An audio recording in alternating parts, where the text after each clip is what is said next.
देखो, माननीय केंद्रीय मंत्री हैं, 2 बार लगातार सांसद रहे हैं। 2014 के अंदर 4,66,000 मतों से जीते और 2019 के अंदर 6,39,000 मतों से कृष्णपाल जी फरीदाबाद से विजयी हुए। और अब की बार भी कि मुकाबला था, हम मानते हैं मुकाबला था, लेकिन अच्छी वोटों से NIT 86, बल्लभगढ़, फरीदाबाद, तेगांव, बड़खल विधानसभा से सभी कार्यकर्ताओं ने, पूरे फरीदाबाद लोकसभा के अंदर प्रत्येक भारतीय जनता पार्टी का कार्यकर्ता वो जी जान से इस चुनाव में लगा हुआ था। और कभी बीजेपी का कार्यकर्ता कभी अपने आप को ये नहीं कहता भाई कभी घर नहीं बैठता, वो लगातार प्रयासरत रहता है, क्योंकि कभी भी चुनाव आ सकते। भाजपा का प्रत्येक कार्यकर्ता हमेशा चुनावी मोड में रहता है। और वो देखो, विजयी NIT 86 की बात करूँ, NIT 86 विधानसभा में 42,500 मतों से जीते। बड़खल विधानसभा की बात करता हूँ, 35,000 मतों से जीते। फरीदाबाद विधानसभा की बात करता हूँ, 36,000 मतों से जीते। और बल्लभगढ़ विधानसभा की बात करूँ तो 45,000-46,000 मतों से हम वहाँ से जीते। 52-53,000 वोटों से तेगांव से हम जीते। और पलवल की 3 पलवल जी ने लगातार 10 साल लगातार जनता के बीच में रहकर, चाहे बदरपुर से लेके बल्लभगढ़ तक के हाईवे की बात हो, अभी होडल तक बगैर कट के जो हाईवे, क्योंकि जहाँ भी कट होगा या तो वहाँ अंडरपास होगा या फ्लाईओवर होगा, होडल तक की अपनी योजना है। 2-3 साल के अंदर ये पूरा काम हो जाएगा। होडल तक आपको कहीं आने जाने में कोई दिक्कत नहीं होगी। जेवर एयरपोर्ट से कनेक्टिविटी की बात हो, और इतने कितने ही काम है। अगर पूरे भारत के अंदर काम करें, वंदे भारत ट्रेन और ये धारा 370 सभी मुद्दे थे हमारे पास। और हम लोग अभी विपक्षी कहते हैं कि नरेंद्र मोदी जी के नाम पर चुनाव लड़ते हैं।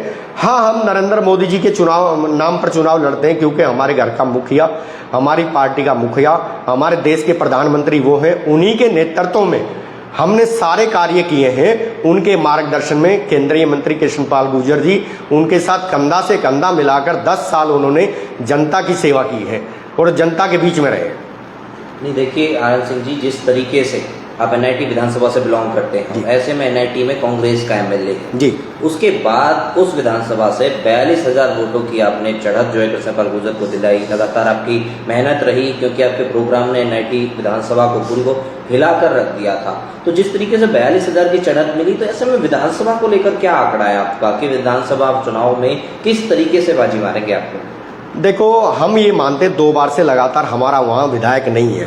पहले आज़ाद विधायक के हमारे नगेंद्र भड़ाना जी विधायक थे इससे पहले, और अब अपना नीरज शर्मा जी कांग्रेस के विधायक हैं। मैं NIT 86 का दुर्भाग्य मानता हूँ। कहीं कोई कारण रहे होंगे, मैं नहीं मानता इस चीज़ को, लेकिन NIT 86 की जनता हमेशा भारतीय जनता पार्टी के साथ रहती है। और अब की बार NIT 86 में विधायक भारतीय जनता पार्टी का होगा।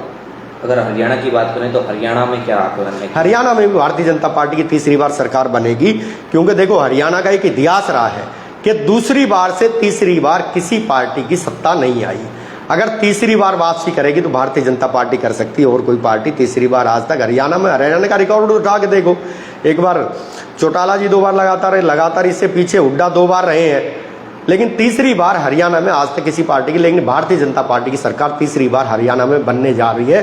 अपने कामों के बिहाफ पर, अपने कार्यों के बिहाफ पर हमेशा प्रत्येक कार्यकर्ता, भारतीय जनता पार्टी का कार्यकर्ता, चाहे मुख्यमंत्री से लेकर एक साधारण कार्यकर्ता, प्रदेश अध्यक्ष से लेकर एक साधारण कार्यकर्ता तक, जनता के बीच में रहकर जनता की सेवा का कार्य करता है। नहीं, जिस तरीके से अगर हम देखें, बात करें पटला विधानसभा की, तिगांव की, तो ये 2-3 विधानसभाएं ऐसी थीं जहां कहीं ना कहीं कि कांग्रेस का गढ़ नहीं बताया जा रहा था। संपूर्ण समर्थन की बात की जा रही थी कृष्णपाल गुर्जर की, शव यात्रा तक उन्होंने निकाल दी। यहाँ तक कि जिधर भी जिस क्षेत्र में भी वो जाते पटला विधानसभा की, और उनका विरोध प्रदर्शन किया जा रहा था, काले झंडे तक दिखाए जा रहे थे। लेकिन फिर क्या हुआ, जब वोटों की बारी आई तो कृष्णपाल गुर्जर कहीं ना कहीं कि तिगांव विधानसभा से देखें तो 55,000 वोटों से जीते हैं। पृथला में भी कांटे की टक्कर रही है, लेकिन ये सब फिर क्या था कि साइलेंट वोटर का कमाल है? किसका कमाल आप मानते हैं इसे? देखो, कई जगह विरोध होता है, हमारे विपक्षी साथी कहीं न कहीं होते हैं, उनके नेतृत्व में ये कार्य होते हैं।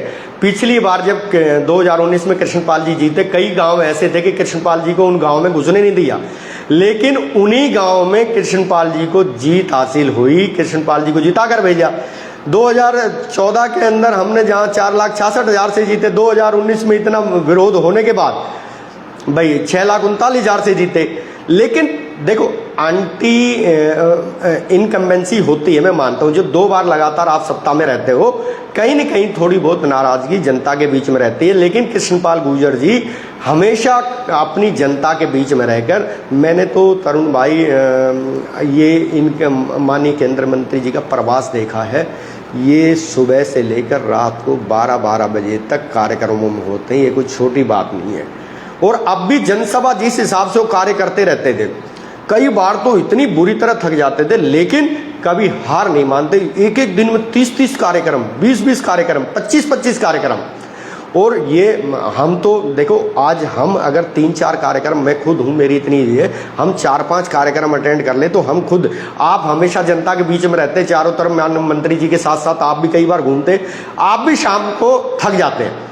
लेकिन माननीय मंत्री जी के अंदर इतनी एनर्जी और इतना उत्साह, और मैंने चुनाव के अंदर देखा, आपके विपक्षी नेता मैंने कई बार देखा, कई बार तो 3-3 बजे तक घर से नहीं निकले हो। ये कोई छोटी बल्ले। भारतीय जनता पार्टी का प्रत्येक कार्यकर्ता हमेशा जनता के बीच में रहकर जनता की सेवा करता है, और इसी भाव से, यही भाव हमें चुनाव जितवाता है। एनआईटी 86 के अंदर मूलभूत तीन समस्याएं हैं जो इन्होंने, विपक्षियों ने पैदा कर रखी हैं: सीवर, पानी और स्वच्छता।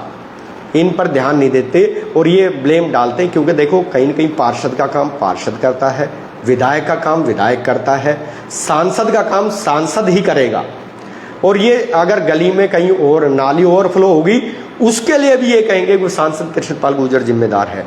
अभी पानी की समस्या में मानता हूं, कई जगह तो इन्होंने इतनी बड़ी समस्याएं पैदा कर दी कि सारा का सारा ब्लेम पानी का जो कृष्णपाल के ऊपर आ जाए। इन्होंने खुद बंद करवाया इस चुनाव के अंदर।